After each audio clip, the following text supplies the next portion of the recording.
গতকালকে যে বিষয়টা আমরা অবগত হয়েছিলাম যে শাকিব খানের 10 বছর আগের একটি সিনেমা অপারেশন অগ্নিপথ, সেই সিনেমাতে নতুনভাবে পারিশ্রমিক নিয়ে শাকিব খান ভাই আবারও শুটিং শুরু করতে যাচ্ছে। দীর্ঘ 10 বছর পরে আবারও শুটিংয়ের ফ্লোরে যাচ্ছে অপারেশন অগ্নিপথ সিনেমা। একটা প্রধান সারির গণমাধ্যম টিভি চ্যানেল চ্যানেল 24 থেকে এই নিউজটা করা হয়েছিল, যেটা বিশ্বাসযোগ্য ছিল। যে নিউজটা দেখে আমিও খুশি হয়েছিলাম যে এতদিন আগের সিনেমা, যেহেতু বিশাল বড় প্রযুক্তি দিয়ে এই সিনেমাটি নির্মাণ করার কথা ছিল, এমনকি টিজারও ছেড়েছিল, যে টিজারটা আপনারা ভিডিওর ফার্স্টে দেখলেন। ওই টিজারের ওই সিনেমাটি আসলে ভালো হয়, কিন্তু পরবর্তীতে ভাই ভেতরের যে গুজব, ভেতরের যে খবরটা শুনলাম, সেটা শুনে আমি রীতিমতো ছিটকে গিয়েছি। সেই খবরটা হচ্ছে শাকিব খানকে নিয়ে আবারও নতুন গুজব তৈরি করা হয়েছে এই অপারেশন অগ্নিপথ সিনেমাটি নিয়ে। আপনাদেরকে আমি একটু খোলাসা করে বলি, ভিডিওটা শেয়ার করবেন, ঠিক আছে? বিষয়টা হচ্ছে শাকিব খানকে নিয়ে ওই সিনেমাটি যে হওয়ার কথা আবারও চলছে। আমি তো ভাবছি যে শালা শাকিব খানের ইন্টারেস্ট কি এতই কমে গিয়েছে দিন দিন, যে শাকিব খান ওই এক জায়গাতে গিয়ে আবারও মুখ দেবে। যেমনটা আপনারা ওই যে অন্তরাত্মা সিনেমাতে দেখেছেন না, 2019 সালে শুটিং করার পরে ওই সিনেমাটি মুক্তি দিয়েছিল প্রায় 4 বছর পরে। ওই সিনেমাটিতে শাকিব খান প্রমোশনেও যায়নি, ওই সিনেমার কোনো জায়গাতে শাকিব খান বলেও নি যে আপনারা অন্তরাত্মা সিনেমাটি দেখেন। ঠিক এটাতেও তেমনটাই ঘটেছে। গতকালকে যখন নিউজটা দেখেছিলাম, তার পরবর্তীতে আরও একটা নতুন খবর হচ্ছে অপারেশন অগ্নিপথ সিনেমাটি সম্পর্কে শাকিব খান কিছুই জানে না। শাকিব খানকে নিয়ে এই সিনেমাটি নিয়ে পুরোটাই গুজব ছড়ানো হয়েছে। আর এই গুজবের কারণটাও একটু আপনাদেরকে খোলাসা করি। আমি কোত্থেকে বললাম কিংবা কোত্থেকে জানলাম, একটু আপনাদেরকে খোলাসা করে বিস্তারিত আলোচনা করি।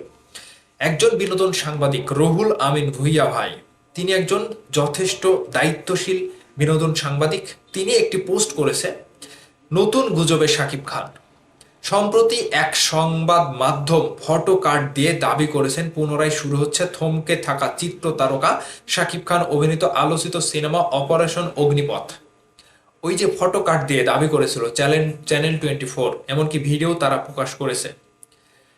তবে খোঁজ নিয়ে জানা গেছে এর সত্যতা নেই। স্বয়ং শাকিব খানও জানে না এই খবর। বুঝতে পেরেছেন? ওই নিউজের কোনো সত্যতাই নাই। এমনকি এমনকি শাকিব খান স্বয়ং নিজেও জানে না যে সিনেমাটি আসছে কি না হচ্ছে কিংবা শুটিং হচ্ছে। যে সিনেমাতে অভিনয় করতে গিয়ে শাকিব খানের বিরুদ্ধে উঠেছিল ধর্ষণের অভিযোগ, হয়েছিল শত কোটি টাকার ক্ষতিপূরণ মামলা, প্রায় 10 বছর পর আবারও শুরু হচ্ছে সেই সিনেমা অপারেশন অগ্নিপথের শুটিং। বুঝতে পেরেছেন?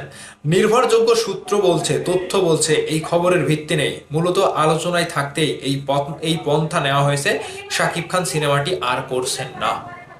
বুঝতে পেরেছেন? এই নিউজটি যে করা হয়েছে, এই নিউজটি সম্পর্কে, এই সিনেমা সম্পর্কে শাকিব খান নিজেও জানে না। আমি তো তাই তো বলি যে শালার এত বড় একটা বিষয় ঘটে গেল, শাকিব খান আবার ওই সিনেমাটাই করবে, এটা কি সম্ভব? হ্যাঁ, হালার ওরা তো দেখছি বিশাল বড়, মানে যথেষ্ট বদমাশ, কড়া বেয়াদব ওরা। শাকিব খানকে নিয়ে নতুন গুঞ্জন তৈরি করেছে ওই সিনেমাটি নিয়ে শুধুমাত্র আলোচনায় আনার জন্য। যে সিনেমাটি নিয়ে শাকিব খানকে কোর্ট পর্যন্ত, আদালত পর্যন্ত দৌড়াতে হয়েছে, ওই সিনেমাটি শাকিব খান আবারও করবে।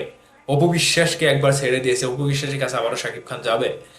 ঠিক বিষয়টা এরকম হয়ে গেছে। শাকিব খান একজন দায়িত্বশীল মানুষ, তিনি জানে যে তাকে নিয়ে কেউ যদি কটু কথা বলে, পরবর্তীতে শাকিব খান আর সেই কাজে যাবে না, কিংবা সেই সিনেমাটি কিংবা সেই যে কোনো মহা জিনিস হোক, শাকিব খান আর কখনো যাবে না। তো বিষয়টা আপনারা ক্লিয়ার হয়ে গেলেন যে অপারেশন অগ্নিপথ সিনেমাটি পুরোটাই মিথ্যা গুজব রটানো হয়েছে। শাকিব খান এর সম্পর্কে কিছুই জানে না, এমনকি এই সিনেমাটি করছেনও না। বিষয়টি ক্লিয়ার করার জন্য আজকে ভিডিওটা আপনাদের কাছে দেওয়া। এখন বিষয়বস্তু পর্যালোচনা করে আপনারা আপনাদের মতামত কমেন্ট করে জানাবেন।